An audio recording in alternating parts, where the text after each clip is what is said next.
ማንኛውም ዜጋ በማንኛውም ቦታ ተንቀሳቅሶ የመስራት ሀብት የማፍራት የመኖር መብቱ የተጠበቀ ከሆነ ይሄንኑ መብት ክልሎች እንዲያከብሩ ማድረግ ነው። አንዱ ክልል ናኝቶ ወጥቶ ሀብት ኖሮት አቅም ኖሮት እዛ ክልል ላይ የሚኖሩ ዜጎችን ዘና አርጎ ያኖረ ሌላው ክልል ደግሞ ኮከሰሰ አጠቃላይ ኢትዮጵያን የሚችል ተሚሉና እነሱ ነገሮችን መታሰብ ይኖርባታቸዋል። ኢትዮጵያ የፌደራሊዝም ስርዓት ተከታይ እንድትሆን ያ ትውልድ መወሰኑ አንድ በጎ እርምጃ አድርገን ብንወስድ መልካም ነው ብዬ አስባለሁ። ህዝብን ከህዝብ አጋጅተ አባልተ ጦርነት ወሉ ወይስ እየነገርከው ፌደራሊዝሙ ችግር አለበት ፌደራሊዝሙ ይሰጠቅ የህገ መንግስቱ ይቀደድ ብትል አንተ ባልተስተካከልከበት ወረቀት ብታሳክል ባታሳክል ያው መንግስት ከፍተኛ ኃላፊነት አለበት ሀገረ መንግስቱን የመገንባት ሀገረ መንግስቱን የማጠናከር በህብረ ብሔራዊ ፌደራላዊ ስርዓቱ ላይ የብሔር ማንነትና ሀገራዊ ማንነት ሚዛኑን ጠብቆ እንዲሄድ ከማድረግ አንፃር እንድጠበቅ ከማድረግ አንፃር ጠንካራ ህዝብ ሉዓላዊት ሀገር ይኖረናል። አጥቂና ተጠቂ አይኖርም። ስጋቶች ቅድም ያልነው የኢኮኖሚ ነጻነት የሀብት ማፍራት ከቦታ ቦታ የመንቀሳቀስ የመሳሰሉ ነገሮች ሌተልቢት እየቀነሱ እየከሰሙ ይሄዳሉ።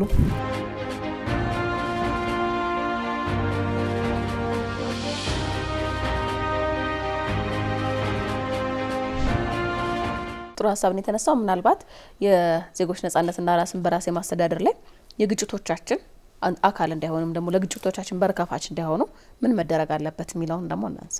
በጣም ጥሩ ሀሳብ ነው። በቡድን መብቶችና በግለሰብ መብቶች መካከል የሚኖረው የመብት አጠቃቀም በሁለቱ መካከል ግጭት እንዳይፈጥር በሁለቱ መካከል ተገቢው የሆነ ሚዛን ወይ ደግሞ ስኮፕ መቀመጥ አለበት ብዬ አስባለሁ። የቡድን መብትን ኤክሰርሳይዝ ብታደርገው እስከምን ድረስ ነው የግለሰቦች የራስን መብት ኤክሰርሳይዝ ብታደርገው እስከምን ድረስ ነው የሚለው በትክክልና በግልጽ ባልተቀመጠበት ሁኔታ መቼም ቢሆን ግጭት ሊፈጠር ይችላል። ስለዚህ ያ እንዳይሆን አስቀድሞ ይሄንን ክሊር ወይ ነው ግልጽ አድርጎ ማስቀመጥ የሚገባ ይመስለኛል። ይሄን ከሀገራችን ተጨባጭ ሁኔታ ስናይ በሀገራችን ህገ መንግስቱ ይሄን በግልጽ ያስቀመጠ ጉዳይ ይመስለኛል። ምክንያቱም አንቀጽ 32 ላይ ቅድም እንደተቀመጠው ማንኛውም ዜጋ በማንኛውም ቦታ ተንቀሳቅሶ የመስራት ሀብት የማፍራት የመኖር መብቱ የተጠበቀ ከሆነ ይሄንኑ መብት ክልሎች እንዲያከብሩ ማድረግ ነው። በሌላ መልኩ ህገ መንግስታዊነትን ማስፈን ያስፈልጋል ማለት ነው። ህገ መንግስታዊነትን ስናሰፍን ክልሎች የዜጎችን መብት ማክበር ሲጀምሩ በሁለቱ መካከል ሊኖር ወይም ደግሞ ሊፈጠር የሚችል ግጭት እየቀነሰ ይሄዳል ማለት ነው። በሌላ መልኩም ያው የዘርፉ ምሁራን እንደ መፍትሄ የሚያስቀምጡት ነገር አለ።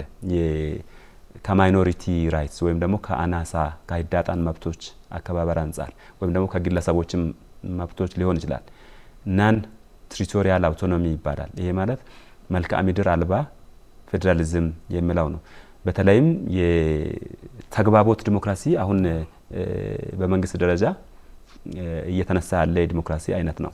ተግባቦት ዲሞክራሲ አንደኛው ከአራቱ መሰረታዊ ምሰሶዎች አንዱ ናን ትሪቶሪያል አውቶኖሚ ነው። ማለትም ብሔሮች ህዝቦች ተበታትነው ቢኖሩ ወይ ደግሞ በአንድ ክልል ውስጥ የሚኖሩ አናሳን ህዝቦችን ቢኖሩ በማንኛውም መልኩ የነሱን መብቶቻቸውን ማክበር የሚችሉበት ወይም ደግሞ መብቶቻቸውን ኤክሰርሳይዝ ማድረግ የሚችሉበትን ስልጣን የሚሰጥ ነው። ስለዚህ ይሄ ራስን በራስ የማስተዳደር ስልጣን በአካባቢ ወይም ደግሞ በሰፈር ወይም ደግሞ በባውንደሪ መገደብ የለበትም። መልክዓ ምድር አልባ ራስን በራስ የማስተዳደር ስልጣን በሁለቱ መካከል ሊኖር የሚችለውን ግጭት ሊቀንስ ይችላል የሚል አለኝ። በሌላ መልኩ ደግሞ እኔ በጣም እንደውም ቀላሉ መንገድ ብዬ ማስበው ክልሎች በክልሉ ውስጥ የሚኖሩ የብሔሩን ዜጎች ወይም ደግሞ ግለሰቦች መብት ማክበር እንደ ሁነኛ መንገድ አድርገው ከወሰዱ እንዳውም ከሌላ አካባቢ የመጡ ወይም ደግሞ ከሌላ አካባቢ መጣው በዛ ክልል የሚኖሩ ሰዎችን ወይም ህዝቦችን ዜጎችን መብት ማክበር እነሱን በጣም ከፍ የሚያደርግ ነው። የኔ ትዝለኛል በአንድ ወቅት ላይ የአብዲሌ ከወረደ በኋላ ሶማሌ ክልል የተከበሩ አቶ ሙስጠፌ ሲመጡ ወደ ስልጣን በጣም የኢትዮጵያዊነት ስሜት በሶማሌ ክልል ማንኛውም ዜጋ በነጻነት መንቀሳቀስ ይችላል፣ መስራት ይችላል፣ መኖር ይችላል የሚለውን ሀሳብ ሰፋ አድርገው ሲያቀነቅኑ ስማቸው በአንዴ ነው ከፍ ብሎ የመጣው። ምናልባት ልታስታውሱ ትችላላችሁ። ስለዚህ እንደውም እኮ የክልል መንግስታት ወይም ደግሞ የክልሉ መንግስት መዋቅር የሚከበርበት የሚሸለምበት የሚወደስበት ሁኔታ ነው የሚፈጥረው። ይሄንን ለማድረግ መፎካከር መቻል አለባቸው። በሌላ መልኩ ሁሉ ጊዜም ባስተምሯችንም እንደምንለው የኢትዮጵያን ህብረ ብሔራዊ ፌዴሬሽን ህብረ ብሔራዊ ፌዴራላዊ ስርዓታችን ህብረ ብሔራዊ ፌዴሬሽን የሚለው በ5 ዓመት የመጣ ነው የሚለው ነገር በደንብ ቢታሰብበት ጥሩ ነው። ምክንያቱም የኛ ህገ መንግስት ያው ፌዴራላዊ ስርዓታችን በህገ መንግስቱ ማይቀፍ ውስጥ ያለ ነው። ህገ መንግስቱ አንቀጽ 46 ክልሎች የሚመሰረቱበትን መስፈርቶች በአግባቡ አስቀምጧል። ስለዚህ ምሁራን ደግሞ ረዘም ያለ ጊዜ ወስደው ማለት አሁን የቅርብ አይደሉም፣ በጣም ረጅም ጊዜ የነበሩ ምሁራን ያሉት የፌዴራል ስርዓቱ በአንድም ሆነ በሌላ መልኩ ማንነትን ወይም ደግሞ ቋንቋን ወይም ደግሞ ከነዚህ አንዱን መገለጫ አድርጎ የሚቋቋም ከሆነ ያ ፌዴራላዊ ስርዓት ወይ ህብረ ብሔራዊ ነው ወይ ህብረ ባህላዊ ነው በሚል ተቀምጧል። ለምሳሌ የስዊዘርላንድን ፌዴሬሽን ብንወስድ ማልቲናሽናል ማልቲካልቸራል ነው የሚሉት እነሱ። ስዊዝ ፌዴራሊዝም ወይም ደግሞ ስዊዘርላንድ እንደው ዊል ኔሽን የሚል ስያሜ ተሰጥቷታል። ዊል ኔሽን ማለት ሰዎች በፈቃዳቸው የመሰረቷት ናት። ምክንያቱም እዛ ሀገር ውስጥ የሚኖሩት የተለያዩ ማህበረሰቦች ናቸው። ጎረቤት ሁሉ ጨምሯል እንጂ ጨምረው ነው የሚኖሩት። ስለዚህ ዊል ኔሽን አሁን በሀገራችን ተጨባጭ ሁኔታ ብሔሮች ብሔረሰቦችና ህዝቦች በፈቃዳቸው የመሰረቱት ፌዴራላዊ ስርዓት ነው። ህገ መንግስቱ ደግሞ ይሄንን እውቅና ሰጥቶታል። ስለዚህ በህገ መንግስቱ እንደው በሀገራችን የዛሬ 5 ዓመት ነው ብለን ከምንለው ህገ መንግስቱ በ1995 ነው በፈረንጆቹ ከጸደቀበት ጊዜ ጀምሮ ህብረ ብሔራዊ ፌዴራላዊ ስርዓታችን ፎርማሊ ማለት ነው ይሄን ተግባራዊ እያደረግን ነው ብንል ጥሩ ነው። ምክንያቱም ያው ዶክመንቱም ያለ ስለሆነ ማለት ነው። ምናልባት ትግበራው ጎልቶ የወጣው አሁን ነው። ለምንድን ነው ጎልቶ የወጣው? ወንድማማችነትን፣ አብሮነትን ቅድም ከምነሱ ከግጭቶች ኢሊቶች ከሚፈጥሩት ችግሮች ሁሉ ጊዜም እኮ ማሰብ ያለብን እንግዲህ ሀገር የምትቀጥል ነች። ሀገር የምትሄድና የምትመጣ አይደለችም። እኛ እንሄዳለን፣ ሌላ ትውልድ ደግሞ ይመጣል። አንድ ትውልድ የተወሰነ ሀገረ መንግስት ግንባታን ያካሂዳል። ይህንን ሀገረ መንግስት ግንባታውን ደግሞ ሌላው ተቀብሎ ይሄዳል። እንደ ዱላ ቅብብሎሽ ነው አይደል ምሳሌ ልንመስል የምንችለው። ስለዚህ ሀገር ትቀጥላለች።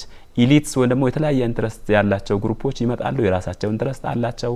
የራሳቸው የሚጠቀሙበት ነገር ይኖራል። ግን ሁሌም ቢሆን ሀገርን ማስቀደም አለብን ብዬ አስባለሁ። ከዚህ አንጻር እንግዲህ ወደ ፖይንቱ ለመመለስ በሁለቱ መካከል በግለሰቦች መብት መካከልና በቡድን መብቶች መካከል የሚኖረው ግንኙነት ያለ ግጭት እንዲኖር ህገ መንግስቱን ተግባራዊ ማድረግ፣ በሀገራችን ደግሞ የሰብአዊ መብትን በሚመለከት ሁለት ደብል ፕሮቴክሽን ይባላል። የክልል መንግስታትም የሰብአዊ መብትን በሚመለከት እኮ በጣም ብዙ እውቅና ሰጥተዋል። ስለዚህ የክልል መንግስታትን ህገ መንግስት፣ የፌዴራሉን ህገ መንግስት ደግሞ ተመስርተው የወጡ ህጎች አሉ። ስለዚህ እነዛን ህጎች ለሁሉም እኩል ተግባራዊ ማድረግ ያስፈልጋል። አይ ቲንክ ሰብአዊ መብትን በሚመለከት አንቀጽ 25 ነው የዜጎች እኩልነት መብት የእኩልነት መብት 25 ይመስለኛል። ስለዚህ የእኩልነት መብት ላይ ምንድነው ማንኛውም ዜጋ ያለ ዘር፣ ያለ ቀለም፣ ያለ ሃይማኖታዊ፣ ያለ ፓርቲ ውግንና በህግ ፊት እኩል ናቸው። ስለዚህ የዜግነት መብት ነው። ይሄ ማለት የግለሰቦች መብት ነው። የግለሰቦች መብት በማንኛውም አይነት ሁኔታ በእኩል ይከበራል ነው። ስለዚህ ይሄንን ህገ መንግስታዊ መብትን ጥበቃ ማድረግ መቻል አለባቸው። ያን ካደረግን ወደ ግጭት አንድማ ወደ ግጭት የምንሄድበት መንገድ የለም። በሌላ መልኩ ደግሞ ቅድም ታሪክ አንስቷል ይመስለኛል የፖለቲካ ባህላችን በመገዳደል በኃይል ወይ ደግሞ በሌላ መልኩ ከሚመሰረት ይልቅ በዲሞክራሲ ላይ ወይም ደግሞ በመነጋገር በውይይት ላይ በሰጥቶ መቀበል መርህ ላይ በጠረጴዛ ዙሪያ በሚደረጉ ውይይቶች ላይ መመስረት መቻል አለ። የፖለቲካ ባህላችንን ፌዴራል ፖለቲካል ስፒሪት የምንለውን መቀየር መቻል አለብን። ፌዴራሊዝም በራሱ እኮ በጽንሰ ሀሳብ ውስጥ ቅድም መሪውን ስናነሳ እሴቶች አሉት። ፌዴራሊዝም የሰው ልጆች አብረው እንዲኖሩ የሚያደርጉ በጣም ወርቃማ የሆኑ እሴቶች አሉት። እነዚህ የመከባበር፣ የመተሳሰብ፣ የመደጋገፍ፣ የወንድማማችነት፣ የአብሮነት የአንዱን ችግር እንደራስ አድርጎ የማያት አብሮ ለማደግ ችግሮችን በጋራ ለመፍታት ያለ ፍላጎቶች ሁሉ በፌዴራሊዝም ጽንሰ ሀሳብ ውስጥ ያሉ እሴቶች ናቸው። እነዚህ እሴቶች በሀገራችን አሉ ወይ በየደረጃው የሚለውን ማምጣት መቻል አለብን። ከሌሉ ማምጣት አለብን። እንደውም ብዙ ጊዜ እንደዚህ አይነት ውይይቶች በምናደርግበት ጊዜ ማህበረሰቡ ችግር የለበትም የሚል ሀሳብ ነው የሚነሳው። የገጠሩ ማህበረሰብ ላይ ብንሄድ እኮ የገጠሩ ማህበረሰብ ኬትም መጣሽ ኬት ዘርሽን ብሄርሽን የመጣሽበትን አካባቢ ሳይጠይቅ እኮ ያለውን ነገር ሰጥቶሽ በደስታ ተቀብሎሽ አስተናግዶሽ ደስ ብሎ አብሮ የሚሸኝ ህዝብ ነው። የትም ኮርነር ሂጂ። እኔ በስራ አጋጣሚ የተለያዩ አካባቢዎችን ሄጃለሁ በሀገራችን ማለት ነው። በህዝብ ደረጃ በማህበረሰብ ደረጃ እንደዚህ አይነት ችግሮች በብዛት አይታይም። በኢሊትስ ደረጃ ግን እንደዚህ አይነት ችግሮችን በማጉላትና አጉልቶ በማሳያት ግጭቶች ሲነሱ በነዛ ግጭቶች ያንን ግጭቶቹ እንዲሰፉ የማድረግ በጣም ብዙ ይነሳሉ። ዞሮ ዞሮ ግን ለኛ የሚጠቅመን በሀገራችን የሚጠቅመን ግጭት እንዳይኖር በቡድን መብቶችና በግለሰብ መብቶች መካከል የሚፈጠር ግጭት እንዳይኖር ሚዛኑን መጠበቅ፣ ህገ መንግስቱን መጠበቅ፣ በፌዴራል ስርዓቱ ላይ በቂ ግንዛቤ መያዝ እንዲሁም ደግሞ ግለሰቦቹ ባሉበት ቦታ ሁሉ መብታቸው ሳይሸራረፍ የሚከበርበትን ሁኔታ መፍጠር የጋራ ሀገር ስለሆነ የጋራ አንድነታችን የጋራ ስነልቦናችን የፌዴራሊዝምን እሴቶችን በስፋት እንዲታወቁና እንዲከበሩ ማድረግ እንዲሁም ሀገራዊነትንም እያጎለበቱ መሄድ የሚያሳስሩ ነገሮች እኮ በጣም ብዙ አሉ። ደግሞ በጣም የሚገርመው ሃይማኖትን የወሰድን እንደሆነ ሃይማኖት የሚያገናኘን ነገር ነው። ሃይማኖት ብሔርን ሳይለይ በየትኛውም ብሔር የክርስትናው፣ የፕሮቴስታንቱም፣ የእስልምናውም ሃይማኖት ተከታዮች ናቸው። ስለዚህ ሃይማኖታችን በብሔር አይደለም፣ ብሔርን ያቋርጣል። ቋንቋ የወሰድሽ ወይም የወሰድን እንደሆነ ቋንቋ የሚያገናኘን ነገር ነው። ባህላዊ እሴቶቻችን የወሰድን እንደሆነ የሚያገናኝ ነው። የግጭት አፈታት እሴቶቻችን በጣም ብዙ የሚያገናኙ ናቸው። የዲሞክራሲ ግንባታ ባህሎቻችን ቅድም ወንድሜ እያነሳ ነበር። በጣም ወርቃማ የሆኑ የዲሞክራሲ ባህል ግንባታ እሴቶች አሉን በየአካባቢው። እነዛን እያጎለበትን አንድነታችን ወንድማማችነትን እያጎለበትን ስንሄድ በግለሰቦችና በቡድን መብቶች መካከል ሊፈጠሩ የሚችሉ ቅራኔዎችን ወይም ደግሞ ግጭቶችን ማረቅ እንችላለን፣ ማስተካከል እንችላለን የሚል ሀሳብ አለኝ። መልካም ጥሩ ሀሳብ ነው እየተነሳ ያለው። እንግዲህ የሰላም ሚኒስቴር በአዋጅ በተሰጠው ስልጣን መሰረት እንደነዚህ አይነት የተለያዩ ፕሮግራሞችን ያዘጋጃል። ይህም ደግሞ ጋራ ሀገር የሚለው እንግዲህ የተለያዩ ሀሳቦች የዘርፉ ባለሙያዎች የተለያዩ ሀሳቦችን አንስተው በጋራ ለምንኖርባት ሀገር የተሻለች ኢትዮጵያን ለመመስረት ውጥን ያደረገ ፕሮግራም ነው። አብራችሁን ስላላችሁ ደስ ይለኛል። እንግዲህ እንደሚታወቀው ፌዴራሊዝም ክልሎች የራሳቸውን ኢኮኖሚ ፖሊሲ እንዲቀርጹ እድልን ይሰጣቸዋል። ይህ አወቃቀር ዜጎች በየትኛውም ክልል ደረጃ በነጻነት ሀብት እንዲያፈሩና በኢኮኖሚው ዘርፍ ያለምንም መድሎ ተወዳዳሪ እንዲሆኑ የሚያበረታታው በምን መልኩ ነው የሚለውና ጥሩ ሀሳብ ነው። ያው የፌዴራሊዝም የሚያስፈልገው የራስሽን ነጻነት የራስ አስተዳደርና አክብረሽ እንደገናም የጋራ አስተዳደር በጋራ የመኖር ወይም ደግሞ ሼር ሩሉን ተግባራዊ የሚደረግበት ስርዓት ነው። ከዚህ አንጻር ፌዴራሊዝምን ባጭሩ ሴልፍ ሩልና ሼር ሩል ብለን መግለጽ እንችላለን። ስለዚህ ክልሎች ሉዓላዊ ስልጣን ባለቤቶች ናቸው ማለት ነው።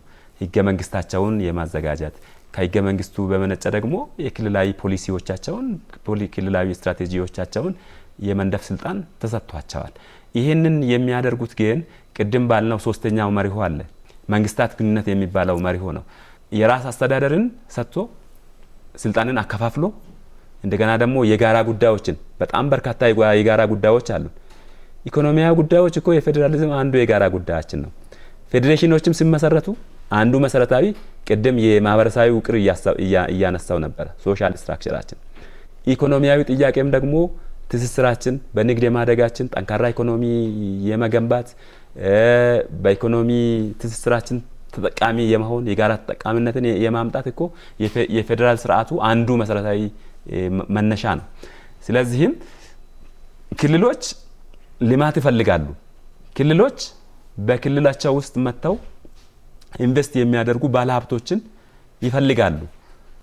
ሁላችንም ሌላ አካባቢ ተወልደን የምንኖርበት ሌላ አካባቢ ነው አይደለ? እኔ የተወለድኩበት ማዕከላዊ አካባቢ የተወለድኩበት ቦታ ሆሳና አካባቢ ከዛ መጥቼ አዲስ አበባ ነው የሚኖረው።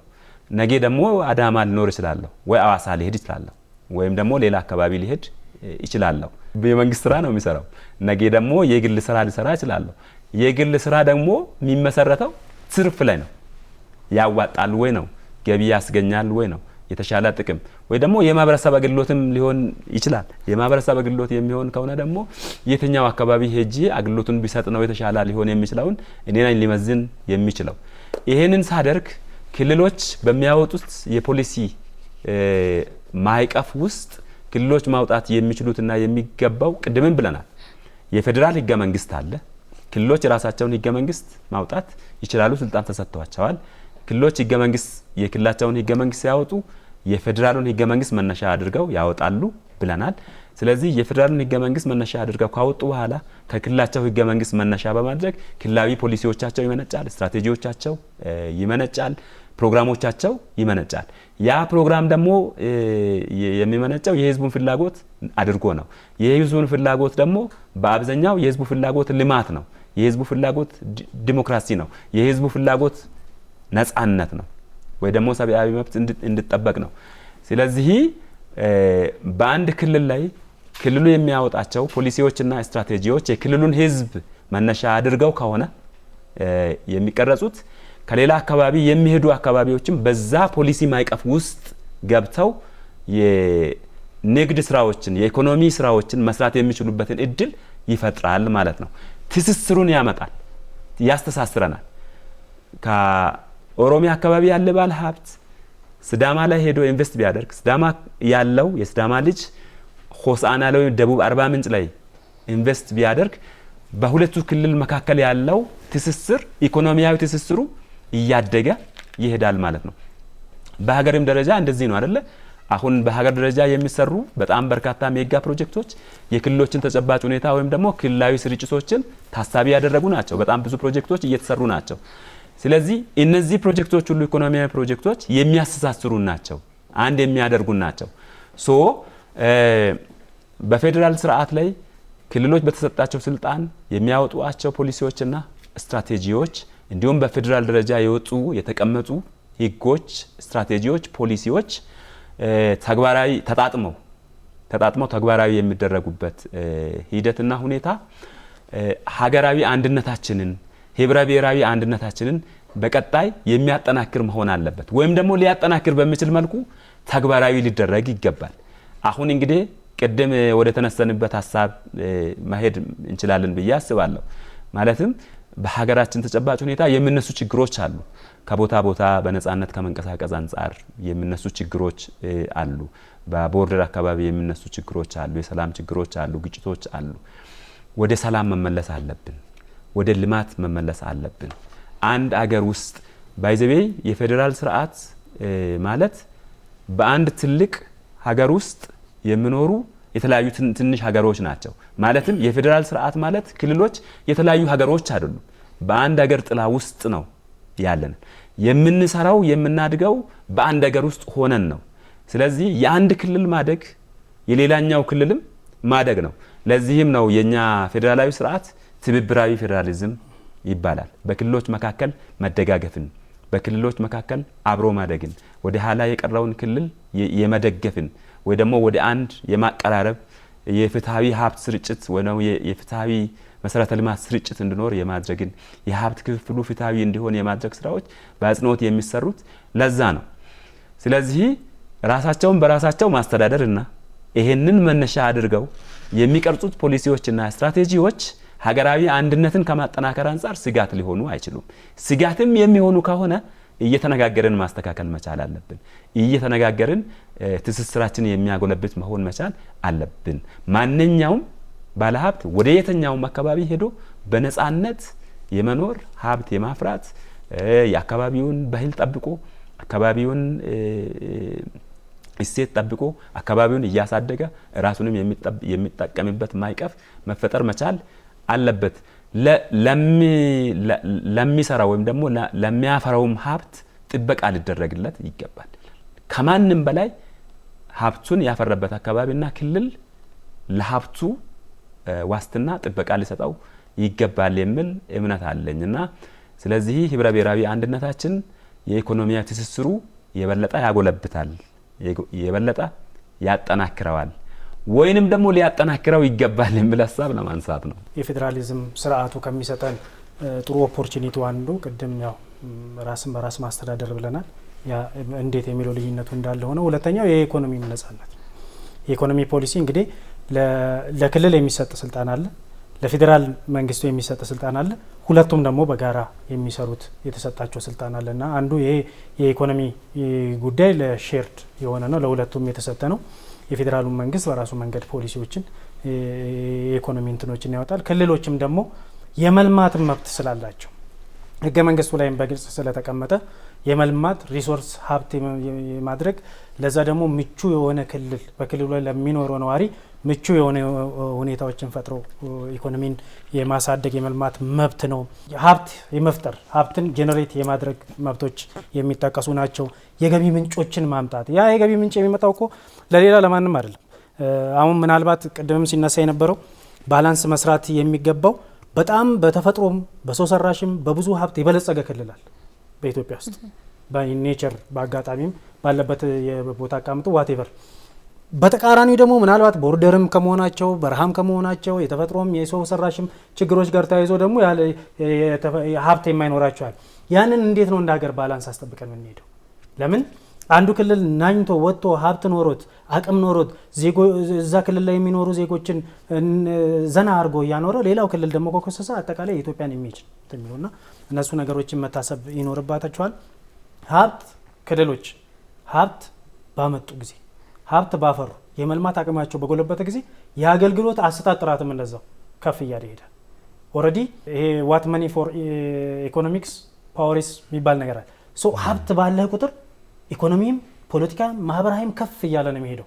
የማድረግ የመልማትና የሀብት የማፍራት አቅም ሌስ ከሆነ ደግሞ ኦልሬዲ የፖለቲካል ዳሜጅም የሰላም ጉዳይ ያለመረጋጋት ጉዳይ በአንድ ክልል በአንድ ወረዳ ዋቴቨር ሊከሰት ይችላል። ያ ደግሞ ድምር ውጤት የሀገር ኢሜጅ ይሆናልና የዚህ የክልላዊ የኢኮኖሚ ጉዳይ ስትሪክት ነው። ኦልሬዲ ህገ መንግስቱም አሰራሩ የሚፈቅድ ነው። ግን ደግሞ ቅድም ያስነሳናቸው ነጥቦች አሉ።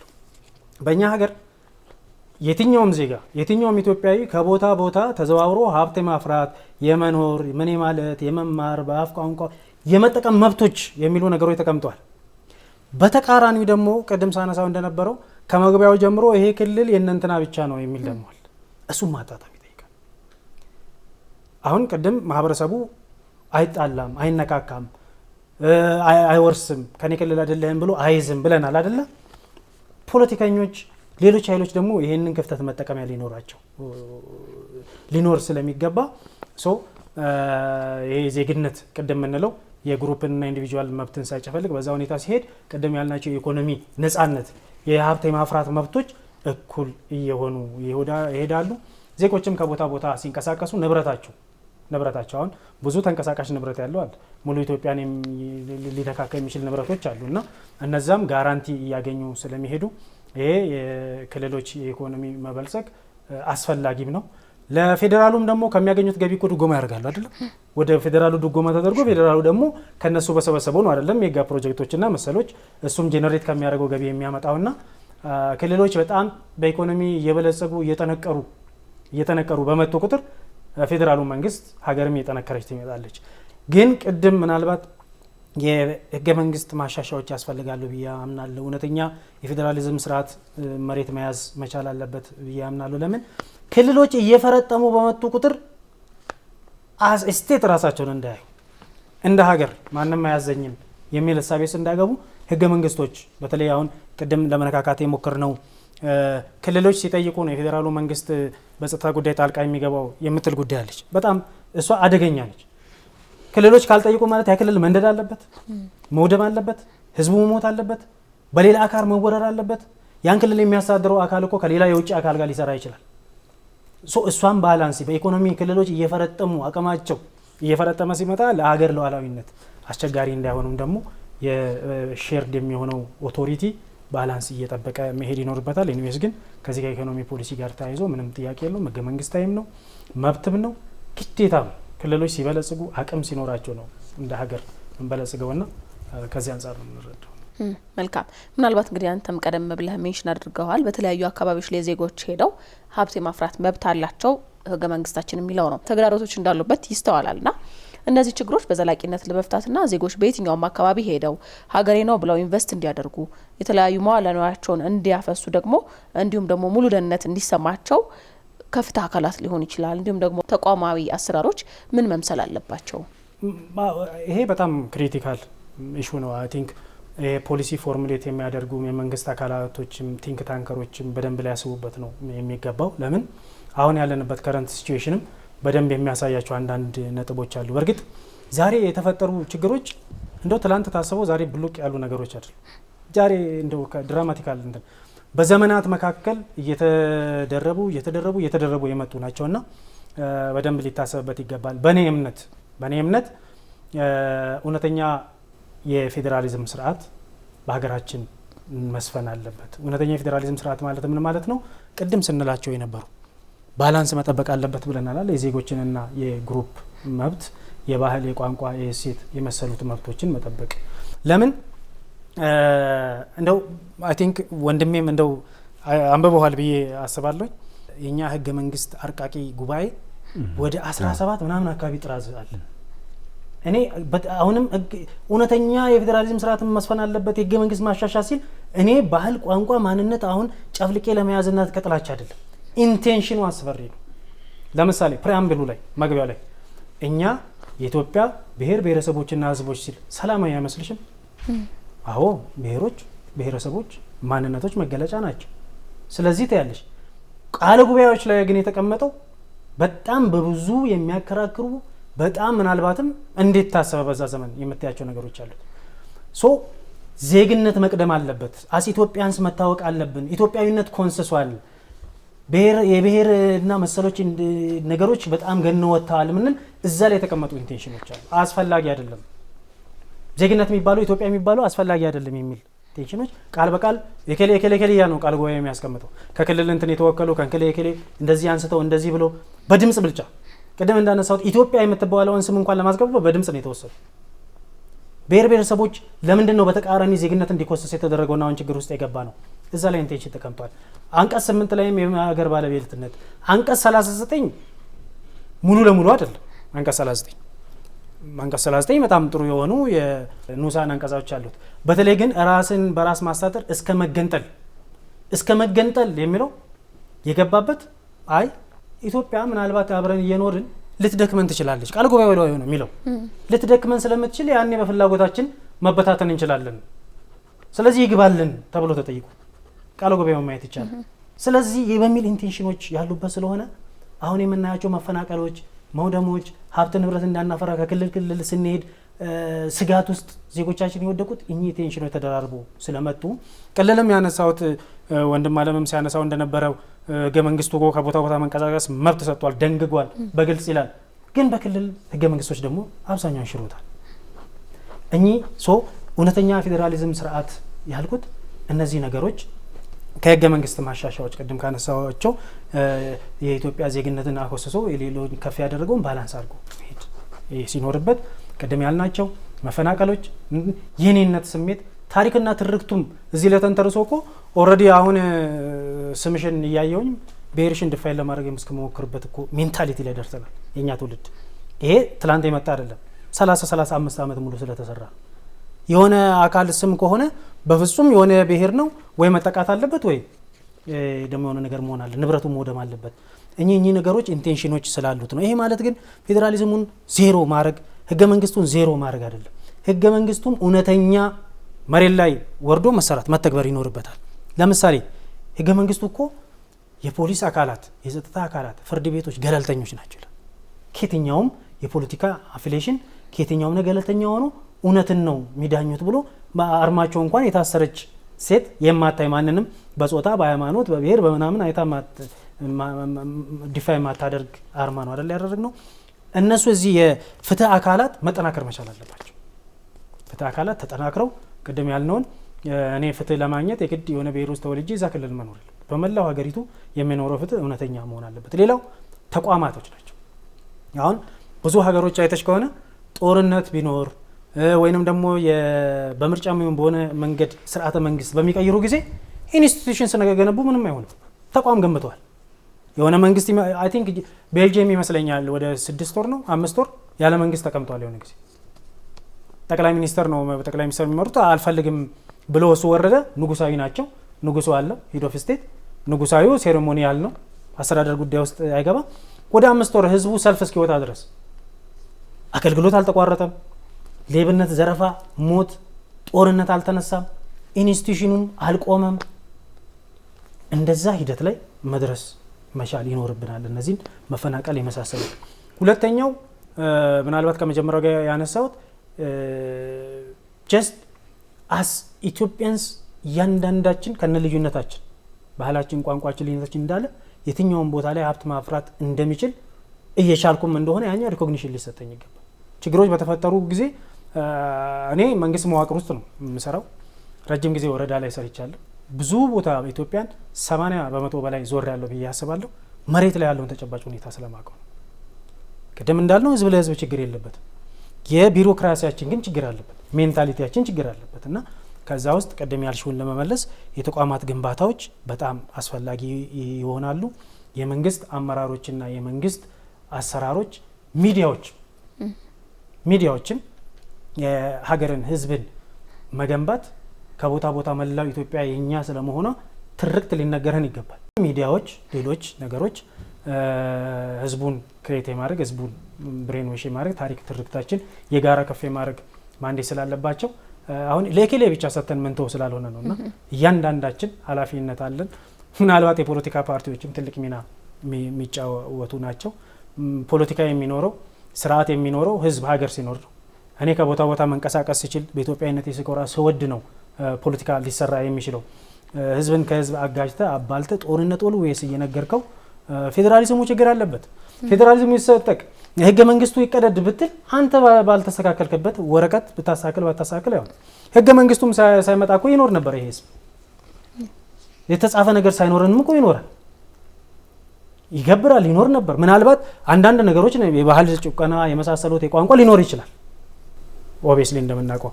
አሁን ደግሞ በተለይ ማህበራዊ ሚዲያ ህዝብን የሚመራበት ዘመንም ላይ ስላለን እኚህ ነገሮች ዜጎችን የቦታ ቦታ የመንቀሳቀስ መብቶች እያንዳንዳችን ይለያያል እንጂ ሚና የምንወስድ ስለሆነ በዛ አይነት መንገድ መፍትሄ እያገኘ ይሄዳል ብዬ አስባለሁ። እንግዲህ ያው ከማን ምን ይጠበቃል የሚለው ሀሳብ ከማሄድ በፊት አንዳንድ ትንሽ ሀሳብ ለማንሳት ያህል የፌዴራል ስርዓታችን የመጣበትን አግባብ ማንሳት ተገቢ ነው፣ መወያየትም ተገቢ ነው። ቀደም ብሎ ህገ መንግስታችንም ሲረቀቅ የነበሩትን ውይይት የተያዙትን ቃለ ጉባኤዎች የነበሩት ሀሳቢዎችንም ኢንቴንሽኖችንም ማንሳት ጥሩ ነው። ግን እኔ እንደ ሀገር አንድ ሀገሩን እንደሚወድ ዜጋ ይህን ሀሳብ መቀበል ያለብን በማንኛውም አይነት መንገድ ይሁን የፌዴራል ስርዓት መምጣቱ ወይ ነው የኢትዮጵያ የፌዴራሊዝም ስርዓት ተከታይ እንድትሆን ያ ትውልድ መወሰኑ አንድ በጎ እርምጃ አድርገን ብንወስድ መልካም ነው ብዬ አስባለሁ። ይሄ ከሆነ ደግሞ በሂደት ያጋጠሙንና የዛን ጊዜ ማህበረሰብ የነበረው የፖለቲካ አይዲዮሎጂ አስተሳሰብና አሁን ያለው እኮ በጣም የተለየ ነው። ንቃተልና የተለየ አሁን ህገ መንግስቱ ከጸደቀ ከ30 ስንት ብዙ ነው አይ ቲንክ 87 ኦልሞስት 30 አልፏል። 2018 ላይ ነን 31 አመት 32 ዘን ደግሞ የዛሬ 30 አመት እኮ አሁን የምንወያየውን ራሱ ያለው ማህበረሰብና ትውልድ ሌላ ሊሆን ይችላል የሚወያየው። እሱ ማተር የሚያደርገው እሹ የሚያደርገው መፈናቀል ወይም ደግሞ የግለሰቦች መብት ለማከበር ሳይሆን ሌላ ነገር ሊሆን ይችላል እሹ ሊሆን የሚችለው። ምክንያቱም ዳይናሚክ ነው፣ ፖለቲካ በራሱ ዳይናሚክ ነው። የሀገረ መንግስት ግንባታው እየተሻሻለ የሚሄድ ነው፣ እየጠለቀ የሚሄድ ነው። ለዛ ደግሞ የራሳችን ኮንትሪቢዩሽን እያደረግን መሄድ አለብን። በሚያጋጥሙ ችግሮች ግን ችግሮችን ለመፍታት ያጋጠሙ ችግሮችን እንደ ባለሙያ ወይም ደግሞ አገሩን እንደሚወድ ዜጋ ጽናቶችን እያደረግን ችግሮችን የሚቀርፉ ሀሳቦችን እያቀረብን ፌዴራላዊ ስርዓቱ እንዲጠናከር የራሳችን አስተዋጽኦ እያደረግን መሄድ አለብን ብዬ አስባለሁ። ለዚህ ነው ይመስለኛል ምክክር ኮሚሽኑም ያለው። ስለዚህ ምክክር ኮሚሽኑም ፌዴራላዊ ስርዓቱ ጋር ያሉ ችግሮችን በጣም የጠለቀ ውይይት በማድረግ ነጥረው የሚወጡ አጀንዳዎች ይኖራሉ ብዬ አስባለሁ። ስለዚህ ቅድምም ውይይት እንደተደረገው በቀጣይ በጣም የተሻለና ጥሩ የሆነ ነገር ተስፋ ያለውን ነገር ምክክር መድረኩ ይዞልን ይቀርባል የሚል ነገር አለኝ የሚል ነው። ከማን ምን ይጠበቃል የሚለው እንግዲህ በጣም ብዙ ነው። የመጀመሪያውን እንግዲህ ከመንግስት ብንጀምር መንግስት ከፍተኛ ኃላፊነት አለበት። ሀገረ መንግስቱን የመገንባት ሀገረ መንግስቱን የማጠናከር በህብረ ብሔራዊ ፌዴራላዊ ስርዓቱ ላይ የብሔር ማንነትና ሀገራዊ ማንነት ሚዛኑን ጠብቆ እንዲሄድ ከማድረግ አንጻር እንዲጠበቅ ከማድረግ አንጻር ህገ መንግስታዊነትን ይሁን እንዲሆን ከማድረግ አንጻር ህገ መንግስቱ እንዲከበር ምክንያቱም የፌዴራል ህገ መንግስት የሚተገበረው ተግባራዊ የሚደረገው በፌዴራል መንግስት ከሆነ የፌዴራሉ መንግስት ህገ መንግስቱ እንዲተገበር ከፍተኛ ኃላፊነት ወስዶ መንቀሳቀስ መቻል አለበት። ህገ መንግስቱን የሚያስጠብቀውና የሚያከብረው መንግስት ነው ብቻ እያልኩ አይደለም፣ ግን የመጀመሪያ ኃላፊነት አለበት እያልኩኝ ነው። በሀገራችን ላይ ሰላም እንዲመጣ የማድረግ በህዝቦች መካከል መቀራረብ እንዲመጣ ህዝቦች በነጻነት መንቀሳቀስ የሚችሉበትን ምህዳር የመፍጠር ከፍተኛ ኃላፊነት አለበት። ይሄ ከሰላም ሚኒስቴርም ጋር ከፌዴሬሽን ምክር ቤት እኛ ካለንበትም ምክር ቤት ጋር ምክንያቱም ፌዴሬሽን ምክር ቤት የብሔሮች ብሔረሰቦችና ህዝቦች ቤት ነው። አሁን የምንወያየውም ጉዳይ የብሔሮች ብሔረሰቦችና ህዝቦች ራሳቸውን በራሳቸው የማስተዳደር ስልጣን በግለሰቦች መብት ላይ ሊያመጣ የሚችለውን አሉታዊ ወይም ደግሞ አዎንታዊ ጉዳዮች ላይ ነው። ዞሮ ዞሮ ህብረ ብሔራዊ ፌዴራላዊ ስርዓታችንን እንዴት እናጠናክራለን በሚል ጉዳይ ስለሆነ መንግስት ከፍተኛውን ድርሻ መውሰድ መቻል አለበት ብዬ አስባለሁ። መንግስት ስል የፌዴራል መንግስቱ በዋናነት የክልል መንግስታትም በጣም ከፍተኛ ኃላፊነት አለባቸው። በተለይም በክልላቸው ደረጃ የሚኖሩ የፖሊሲ ማዕቀፎችን ከፌዴራል መንግስት የፖሊሲ ማዕቀፎች ጋር የተጣጣሙ እንዲሆኑ ከማድረግ አንጻር ምክንያቱም የኢኮኖሚያዊ ፖሊሲዎች በአብዛኛው የጋራ ወይም ደግሞ ኮንከረንት ሼርድ ናቸው። ስለዚህ ፖሊሲዎችን በሚቀረጹበት ጊዜ በእርግጥ የፌዴራል መንግስት የሚያወጣቸውን ፖሊሲዎች በሚጻረር መልኩ መቅረጽ የሚችሉበት አግባብ የለም። ያንኑ መነሻ አድርገው ነው ሊቀርጹ የሚችሉት። ነገር ግን በክልላቸው ውስጥ መጥተው የሚሰሩ የሚያለሙ ሀብት የሚያፈሩ ዜጎችን ሀብት መንከባከብ ብቻ አይደለም፣ በጣም መጋበዝ መቻል አለባቸው። ምቹ ሁኔታ መፍጠር መቻል አለባቸው። ፕራይም ሚኒስትራችን በስፋት አንስተዋል። መሰናክሎችን አንሱ፣ ባለሀብቶች እየመጡ ኢንቨስት እንዲያደርጉ ጋብዟቸው። ስለዚህ በጋራ መልማት የምንችለው በጋራ ማደግ የምንችለው ራሳችንን አጥረን ስናስቀምጥ ብቻ አይደለም። ማደግ የምንችለው ዜጎች መጥተው ኢንቨስት ያደርጉ ነው። ሀብት ማፍራት ሲችሉ ነው የጋራ ሀገር መገንባት የምንችለው። አብሮነትን መፍጠር የምንችለው የጋራ ሀብት ማምጣት የምንችለው የዛኔ ነው። ስለዚህ ይሄንን ከማድረግና ከማስጠበቅ አንጻር የክልል መንግስታት በጣም ከፍተኛ ኃላፊነት አለባቸው። ቅድም የተነሱ የመንግስት ተቋማትም በየዘርፉ ያሉ የፍትህ ተቋማት፣ የፖሊስ ተቋማት እንደገና የዳኝነት ተቋማት የፍትህ ዘርፉ በአጠቃላይ በተለይም የዜጎችን መብት ከመጠበቅ ዜጎች በነጻነት ተንቀሳቅሰው መስራት እንዲችሉ ከማድረግ አንጻር ፕሮቴክሽን ከማድረግ ብቻ ሳይሆን ዋስትና እንዲያገኙ ከማድረግ አንጻር ከፍተኛ ኃላፊነት አለባቸው ብዬ አስባለሁ። ምሁራን ደግሞ ትልቅ ኃላፊነት አለባቸው። ጥናት በማድረግ ምርምሮችን በማድረግ ችግሮችን በመለያት ችግሮቹ እንዲፈቱ ከማድረግ አንጻር ብዙ ስራዎችን መስራት ይጠበቅባቸዋል። ምክንያቱም የፖለቲከኛው ሀገር ብቻ አይደለም፣ የምሁራንም የሁላችንም የዜጎች ሀገር ነን። ስለዚህ ምሁራን የፌዴራል ስርዓቱ እንዲጠናከር የኢኮኖሚያዊ ትስስሩ እንዲጎለብት ከማድረግ አንጻር በጣም በርካታ አስተዋጽኦ ማድረግ መቻል አለባቸው።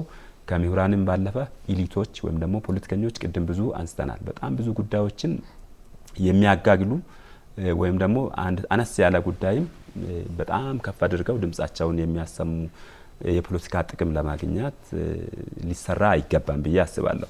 በህዝብ ላይ እንዴት ፖለቲካ ሊሰራ ይችላል? በህዝብ በወንድምሽ ላይ ፖለቲካ ሰርተሽ የምታገኘው ጥቅም ምንድነው? ወንድምሽን ሳትጠቅሚ ነገ ደግሞ ወደ ፖለቲካው ስልጣን ስትመጪ ማንን ነው ልታስተዳድር የምትችይው? ስለዚህ እስከዛ ድረስ አሪቀው ማሰብ መቻል ይኖርባቸዋል። የዛሬን ስልጣን ብቻ አይደለም፣ ስልጣን በየ5 አመቱ የሚመጣ ነው አይደለ? አሁን በአሁኑ ጊዜ በሀገራችን 7ኛው ሀገራዊ ምርጫ ያው ፉክክር እየተደረገ ነው። ብዙ ስራዎች እየተሰሩ ናቸው። ፓርቲዎች ፕሮግራሞቻቸውን እያቀረቡ ነው። ለ5 አመት ነው ማለት ነው። ህዝብ ከ5 አመት በኋላ ደግሞ የሚመርጠውን ሌላ የሚመርጥበት ሁኔታ አለ። ስለዚህም ይሄንኑ ህዝብ ነው የምንመርጠው። ለህዝብ አማራጭ ፕሮግራሞችን አማራጭ አምጥተን መመረጥ የምንተገብረውን ልንተገብር የምንችለውን አማራጭ አቅርበን ህዝቡ ደግሞ ገዝቶ ወዶ ፈቅዶ ሊመርጠን ይችላል። ከዛ ባለፈ ግን የህዝብን ያሉ ችግሮችን እያጋጋሉ ወይም ደግሞ ያንን ችግር እያሰፉ ድምጽ ለማግኘት ወይም የፖለቲካ ስልጣን ለመያዝ መስራት ወደ ግጭት የሚያመራ ሁኔታ ውስጥ መግባት የለባቸውም። ዜጎችም አስተዋጽኦ አላቸው፣ ማህበረሰቡም አስተዋጽኦ አለው። የሚመጡ ባለሀብቶችን ተቀብሎ በዛ ሀገር በነጻነት እንዲኖሩ ከማድረግ አንጻር በተለይም ወጣቶች በቀጣይ በሀገራችን በጣም ሰፊ የሆነ የስራ እድል ችግር አለ እያልን እያነሳን አይደለ? አንኤምፕሎይመንት ፕሮብሌም አለን እያልን ነገር ግን ደግሞ የስራ እድል ሊፈጥሩ የሚችሉ በርካታ ፕሮጀክቶች ደግሞ ሲመጡ ያንን እንዳይሆን የምናደርግ ከሆነ የራሳችንን ነገር ነው እያፈረስን ያለ ነው፣ ወይም ደግሞ የራሳችንን ጥቅም ነው እንደገና መልሰን እያፈረስን ያለ ነው። ስለዚህ መጠበቅ አለብን፣ መሳብ አለብን፣ መንከባከብ አለብን፣ ማበረታታት አለብን። ሁሉም ህብረተሰብ ክፍሎች በየደረጃው ማድረግ የሚችለውን አሁንም እኛም እያደረግነው ባለው ውይይትም የሚዲያ ተቋማት አሁን ኤንቢሲ በጣም ጥሩ ውይይት ነው። የጋራ ሀገር የሚለው ራሱ ስያሜው ራሱ ደስ ይላል። ስለዚህ እንደዚህ አይነት ውይይቶች እየተበራከቱ እየሰፉ በፌደራላዊ ስርዓታችን በህብረ ብሔራዊ ፌደራላዊ ስርዓታችን እየተወያየን ግንዛቤ እየተፈጠረ የሚያጋጥሙ ችግሮች ደግሞ በውይይት እየተፈቱ እንዲሄዱ ከማድረግ አንጻርና ህብረ ብሔራዊ ፌደራላዊ ስርዓቱን ከማጠናከር አንጻር ሁላችንም በየቦታችን በየዘርፋችን በምንሰራበት ቦታ ሁሉ የየራሳችንን አስተዋጽኦ ማበርከት መቻል አለብን ብዬ አስባለሁ። መልካም ጥሩ ሀሳብ ነው የተነሳው። ፌዴራሊዝም ሰፊ ነው። ብዙ ብናወራለት ብዙ ብንከራከርለት የማያልቁ ብዙ ጉዳዮች አሉት። ለዛሬው ግን በዚህ ጉዳይ በርዕሰ ጉዳይ ላይ መጨረሻ ነጥብ ላንሳና እነዚህ ሁለት መብቶች የተወያየንባቸው ራስን በራስ የማስተዳደርና የዜጎች ነጻነት መብት በአንድነት ሲከበሩ ለምንኖርባት በጋራ ለምንኖርባት ሀገር አጠቃላይ እድገትና ለፌዴራሊዝም ስርዓቱ ጥንካሬ የሚኖራቸው ትልቅ ፋይዳ ምንድነው የሚለውን ወይም ደግሞ ሚናቸው ምንድነው የሚለው እናንሳ። አው ረጅሙን አብሮ ስናነሳ ቆይተናል። አሁን አልሹ ሁለቱ ነጥቦች የሚከበሩ ከሆነ ከተከበሩ እንግዲህ የመጀመሪያው ጠንካራ ሀገረ መንግስት ይኖረናል፣ ጠንካራ ህዝብ ሉዓላዊት ሀገር ይኖረናል፣ አጥቂና ተጠቂ አይኖርም፣ ስጋቶች ቅድም ያልነው የኢኮኖሚ ነጻነት፣ የሀብት ማፍራት፣ ከቦታ ቦታ የመንቀሳቀስ የመሳሰሉ ነገሮች ሌተልቢት እየቀነሱ እየከሰሙ ይሄዳሉ።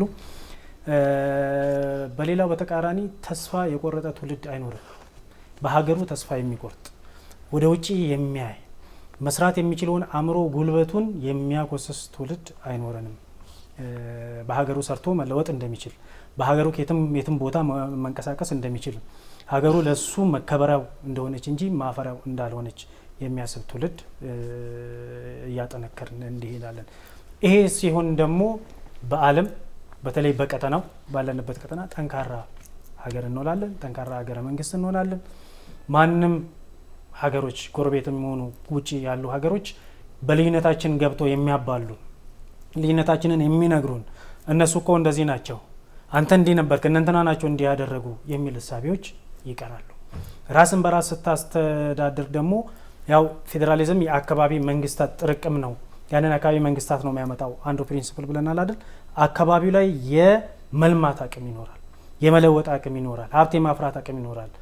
የሴኩሪቲ ኢሹ አይነሳብህምና እኚህ ሁሉ ይደረጋሉ። እኚህ ግን መሆን የሚችሉት ቅድም ያነሳናቸው እውነተኛ የፌዴራሊዝም ስርዓትና ቁርጠኛ የሆነ አመራሮች ሲኖሩን ነው። ቅድም የተነሱት የስቴክሆልደሮች ባለጉዳዮች የመሳሰሉት የጋራ በጣም ከፌዴራሊዝም ስርዓት የራስን በራስ ማስተዳደርና ሌላው ነጥብ ጋር ተያይዞ ያለው እንደው በአንድ መስመር ወርዶ በአንድ ጊዜ የሚስተካከል ጉዳይ አይደለም።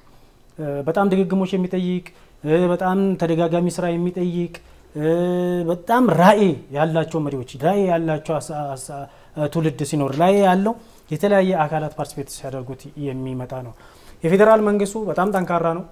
እኔ እንደዚህ ነኝ፣ እንደዚህ ሰርቻለሁ፣ እንደዚህ መሆን አለበት ብሎ እየነገረ ክልሎች ጉልበት ካወጡና ራስን በራስ ማስተዳደር ለኔ ብቻ ለየክሌ ብቻ ነው ብሎ ብሎክ የሚያደርግ ከሆነ ሁሉም ነገር በዜሮ ድምር ውጤት ይሆናልና እነሱ እንዳይሆኑ የጋራ ራዕይም ሊኖር ይገባል። ፌዴራሊዝም ካሚንግ ቱጌዘር እስከሆነ የተለያዩ የክልል መንግስታት ወደ አንድ ከሆኑ የሆነ የጋራ ራዕይ ያላቸው የጋራ ራዕያቸው ታላቅ ሀገር መመስረት ነው።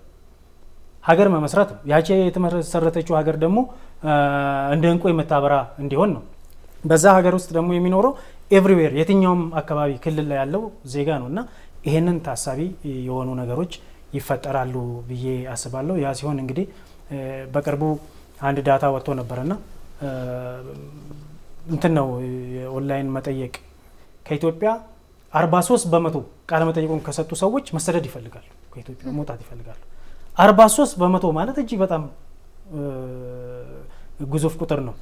መሰደድ ብቻ ሳይሆን በየትኛው መንገድ ነው የሚለ በበረሃም በምንም ቤትም በህጋዊም በህገወጥም ማለት ይሄ ተስፋ መቁረጥ ምናልባት ቅድም ያልናቸው የፖለቲካ ስርዓቶቻችን አንዳንድ ችግሮች ቅድም ያልናቸውም አሁን የተነሳው ነጥቦች ሲስተካከሉ የሚመጣ ስለሚሆን ሁላችንም የምንረባረበው ለዚህ ስለሆነ እንደዚች ሀገር አይነት ይፈጠራል ብዬ አስባለሁ። ራስን ማስተዳደርና ያኛው እኩል የሚራመድ የምናስኬድ ከሆነ እንደዛ ይሆናል ብዬ አስባለሁ። የራስ አስተዳደርና የግለሰቦች መብት ተከብሮ የሚሄድ ሚዛኑን ጠብቆ የሚሄድ ከሆነ ውጤቱ ሊሆን የሚችለው በመሰረታዊነት አንደኛ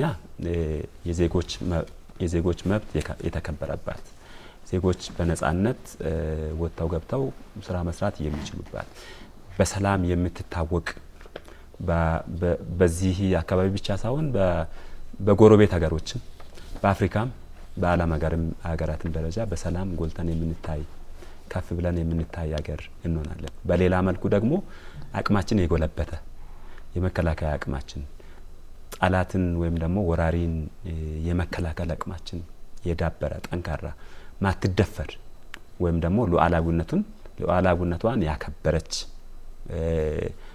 በሌሎች ሀገራት ሳንባ ማተነፍስ ወይም ደግሞ የራሷ ነገር ያላት የራሷ አቅም ያላት በራሷ የምትመራ ሀገር እንድትሆን ያደርጋል። ሌላኛው የእድገቷ እየተፋጠነ የኢኮኖሚ ልዕልናዋ የተከበረባት ሀገር ነው ልንገነባ የምንችለው።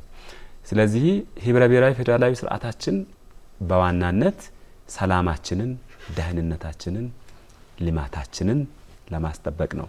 ይሄንንም ደግሞ ካደረግን ይሄንንም በትክክል ተግባራዊ የምናደርግ ከሆነ እነዚህን መሰረታዊ ጉዳዮችን አሳክተን ዜጎቻችን የተሻለ ኑሮ እንዲኖሩ እናደርግ። የማንኛውም ሀገር የፖለቲካ ስርዓት ፍላጎት ዜጎቿ ወይም ደግሞ የዛ ሀገር ዜጎች ምቹ በሆነ ሁኔታ እንዲኖሩ ማስቻል ነው የማንኛውም ፖለቲካ ስርዓት። ስለዚህ ለዜጎች የተመቸች ዜጎች በነጻነት ወደዋት ደስ ብሏት እናቴ ብለው የሚኖሩበትን ሀገር መፍጠር እንችላለን የሚለውን ሀሳብ ለማንሳት ነው። ታንኪዩ። በጣም አመሰግናለሁ።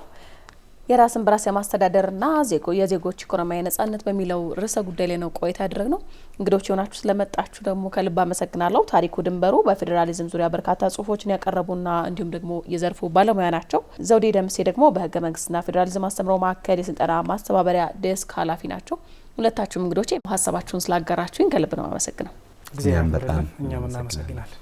ክቡራን ተመልካቾቻችን ኤንቢሲ ኢትዮጵያ ቴሌቪዥን ከሰላም ሚኒስቴር ጋር በጋራ በመሆን የሚያዘጋጅላችሁ ጋራ ሀገር የተሰኘው ፕሮግራማችን የተከታተላችሁትን ይመስል ነበር። ሳምንት ደግሞ በሌላ ርዕሰ ጉዳይ ከሌላ እንግዳ ጋር የምንገናኝ ነው የሚሆነው። ስለነበራችሁ ቆይታ ከልብ አመሰግናለሁ። መልካም ጊዜ